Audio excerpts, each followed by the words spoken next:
আল্লাহর প্রতি ঈমান আনলে পরে তার দ্বারা সবচাইতে বেশি ফায়দা পায় সমাজ এবং রাষ্ট্র। বল আলহামদুলিল্লাহ, বল আলহামদুলিল্লাহ। আল্লাহর প্রতি ঈমানের দ্বারা নৈতিক সংশোধন হয় এবং রাষ্ট্র আর সমাজ সবচাইতে বেশি উপকৃত হয়। কারণ হলো ঈমানদার ব্যক্তি আল্লাহর প্রতি যে ঈমান এনেছে তার মনের মধ্যে ধারণা এটা হয় আমার কোনো কাজ তো গোপন থাকে না। ইন্নাল্লাহা লা ইয়াখফা আলাইহি শাইউন ফিল আরদি ওয়ালা ফিস সামা। আল্লাহর কাছে গোপন বলতে কিছু নাই, আকাশেও নাই জমিনেও নাই, কোনো কিছু গোপন নাই। সুতরাং আমি যা করি সব আল্লাহ দেখেন এবং শোনেন। এমনকি মানুষ যে কল্পনা করে সে কল্পনাও আল্লাহ টের পায় না, নাকি টের পায় কিনা? وَإِن تُبْدُوا مِنْ أَنفُسِكُمْ أَوْ تُخْفُوهُ يُحَاسِبْكُم بِهِ اللَّهُ। মনের ভিতরে যে কল্পনা করো আল্লাহ পাক বলেন এই কল্পনারও হিসাব আমি রব্বুল আলামিন তোমার কাছ থেকে নেব। ফায়ুআযযিবু মান ইয়াশাউ, যারে খুশি শাস্তি দেব আর যারে খুশি আমি maaf করে দেব। জোরে বলেন সুবহানাল্লাহ। ফায়াগফিরু লিমান ইয়াশা ওয়া ইউআযযিবু মান ইয়াশা, যারে খুশি maaf করব, যারে খুশি শাস্তি দেব, কল্পনারও হিসাব নেব। এই কথা মুমিনের যদি জানা থাকে তাহলে আর তার কোনো চিন্তা থাকে না, তার নৈতিক চরিত্র ভালো হয়ে যায়। কোন সুবহানাল্লাহ।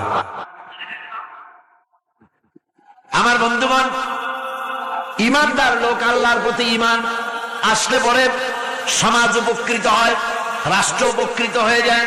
যেহেতু বান্দা জানে আমি দায়িত্বহীন কোনো কথা বলতে পারবো না, দায়িত্বহীন কোনো কাজ করতে পারবো না।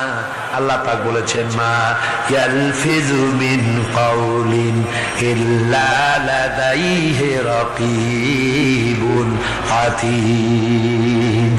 বান্দা এমন কোনো কথা বলে না যে কথা আমার ফেরেশতারা রেকর্ড করে না রাখে। কাজী মুমিন ব্যক্তি আল্লাহর ভয়তে দায়িত্বহীন কথা বলবে না। নির্বাচন আসতে পরে রাস্তা সোনা দিয়ে বান্দায় দেব, এই করব সেই করব, না খাইয়া কেউ মরবেন না। আসে না নির্বাচনের সময় সারাগালি বদনারা মঞ্চে দাঁড়িয়ে কত বড় বক্তৃতা করে, ভাইয়ের আমার বোনের আমার, এবার আমার বোতল মার্কা বাক্স, আপনারা আমাকে ভোট দিয়ে দেশ এবং জাতির আরেকবার 12:30 বাজাইবার সুযোগ দিন। এবার ক্ষমতায় গেলে কেউ না খাইয়া মরবেন না, কিন্তু কি খাইয়া মরবে তাও বলেন। এর মানে প্রতি অর্থ হচ্ছে এই, ওরা যদি ক্ষমতায় যেতে পারে তাহলে বিষ খাইয়া হোক, গুলি খাইয়া হোক, কিছু না কিছু খেয়ে মরতে হবে। একেবারে খালি পেটে মরলে গ্যাস্ট্রিক হওয়ার সম্ভাবনা আছে। ঈমান বিল্লাহ যদি না থাকে, আল্লাহর ভয় যদি না থাকে, তাহলে দায়িত্বহীন কথা বলে। আর আল্লাহর ভয় যদি থাকে তাহলে নৈতিকতার সংশোধন হয়ে যায়, দায়িত্বপূর্ণ কথা বলে, মানুষকে ফাঁকি দেয় না। আমার বন্ধুগণ, আল্লাহ রাব্বুল আলামিন তার বান্দা যারা আল্লাহকে ভয় করে, সে ভয় করা বান্দাগুলির মনের মধ্যেই চিন্তা এসে যায় আমি যেখানে থাকি না কেন আল্লাহ আমাকে দেখতেছেন, শুনতেছেন।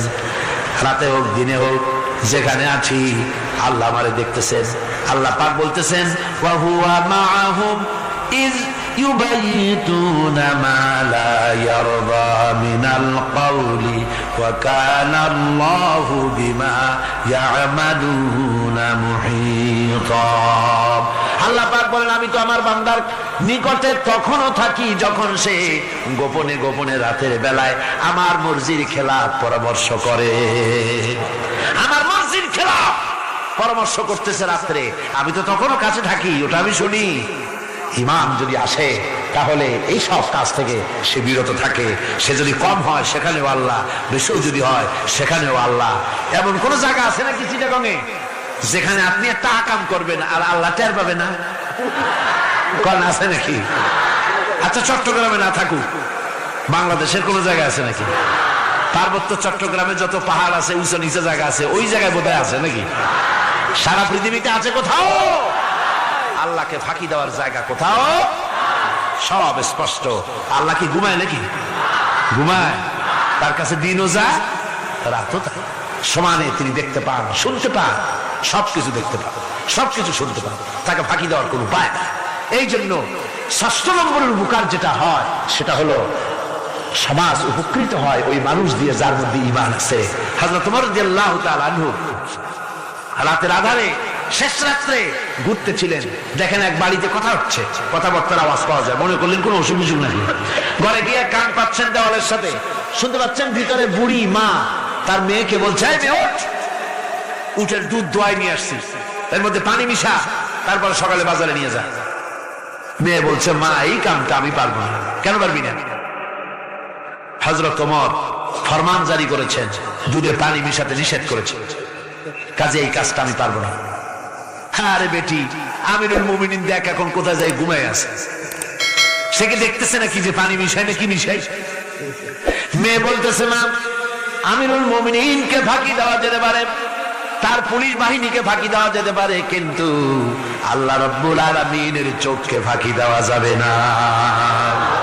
হযরত ওমর এই কথা শুনে বাড়ি চলে গেলেন, আর নিজের ছেলেকে ডেকে বললেন, ছেলে আমার, অমুক জায়গায় একটা বাড়ি আছে, সেখানে একটা যুবতী মেয়ে আছে, ওই মেয়েটার বিয়ে হয়েছে কিনা শোনো, যদি বিবাহ না হয়ে থাকে তুমি তোমার নিজের বিয়ের প্রস্তাব দাও। আমিরুল মুমিনিন এই মেয়েটা সুন্দরী কেমন, স্বাস্থ্য কেমন কিছুই দেখলেন না, দেখলেন তাকওয়া। কি দেখলেন? আল্লাহর ভয়। আল্লাহর ভয় যখন একটা জাতির মধ্যে আসে, পুলিশ লাগে না, পুলিশের কাজ কমে যায়, পুলিশ তো পাহারা দিতে দিতে অস্থির হয়ে যায়, সারা রাত দিন সমানে কষ্ট করতে হয় তাদের।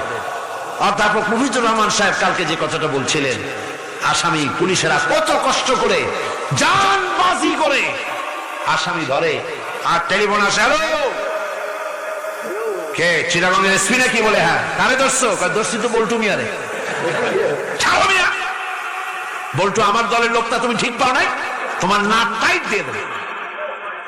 বল্টুরিও ছাড়ো আর তার বন্দুকও ছাড়ো, ঠিক কিনা?